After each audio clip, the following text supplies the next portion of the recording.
We'll guide you through how to use the eraser tool in Krita. If you find this helpful, consider subscribing and liking the video. First, open Krita on your desktop. Once you have your artwork or blank canvas ready, look at the toolbar on the left side of the screen. You'll find the eraser tool icon, which looks like a small eraser, typically located near the top of the toolbar. Click on it to activate the tool. Alternatively, you can quickly switch to the eraser tool by pressing the E key on your keyboard. If you need to adjust the size or softness of the eraser, you can do so in the Tool Options docker at the bottom of your screen.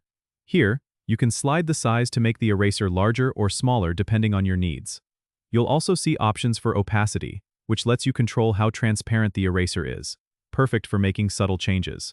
Krita offers different types of erasers, like the pixel eraser and the brush eraser. You can choose between them based on the effect you want. For finer details, use a smaller eraser size and zoom into your canvas for precision.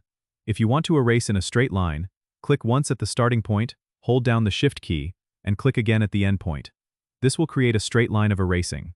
Remember, if you accidentally erase something, you can always use Ctrl+Z to undo your last action. This way, you can experiment without any worry. Don't forget to subscribe and comment if this helped you out.